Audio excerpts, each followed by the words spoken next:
Tahun 1901, 41 tahun sudah Perang Banjar berkecamuk, Sultan Banjar Muhammad Seman bersama dengan Panglima Dayak dan rakyatnya tetap bertahan di tanah dusun. Ini adalah perang terlama di Nusantara.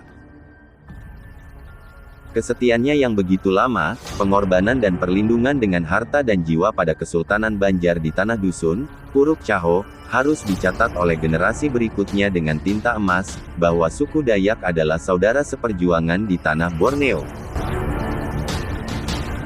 Sementara itu di tahun yang sama, tepatnya tanggal 24 Juni tahun 1901 lahirlah seorang pangeran bernama Muhammad Nur cucu Raja Banjar, Sultan Adam Al-Wad Sikbilah. Kelak 44 tahun kemudian ia memimpin provinsi terbesar di Indonesia.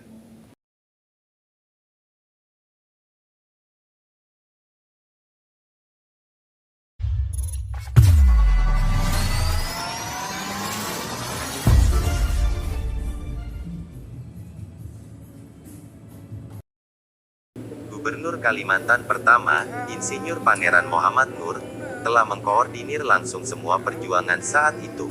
Beliau yang mengatur siasat perjuangan untuk merebut Kalimantan dari tangan penjajah.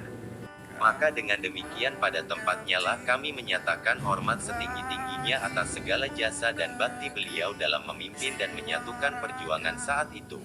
Cilik Riut. Sementara itu di Surabaya, pada bulan November 1945, Gubernur Kalimantan diiringi 120 orang, didampingi Palang Merah hasil kerjasama, DGNBPOGRI akan ke Kalimantan, menggunakan kapal Merdeka. Rombongan tersebut gagal berangkat, dan kembali diutus rombongan pejuang berikutnya yang lebih kecil, ke Kalimantan bagian selatan, tengah, barat dan pada akhirnya berhasil. Mereka membentuk MN1001 dan mengabarkan Indonesia merdeka.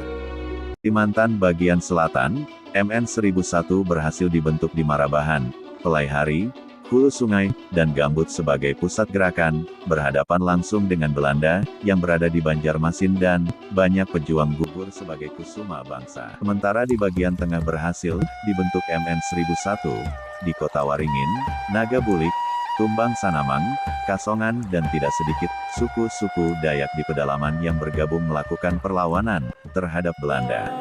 Puncak perjuangan Gubernur Kalimantan pada saat itu. 1. Berhasil membentuk pasukan MN1001 di Kalimantan bagian selatan, tengah dan barat. 2. Sumpah setia suku-suku Dayak di Yogyakarta di hadapan Presiden Soekarno. 3. Membentuk pasukan terjun payung pertama di Indonesia.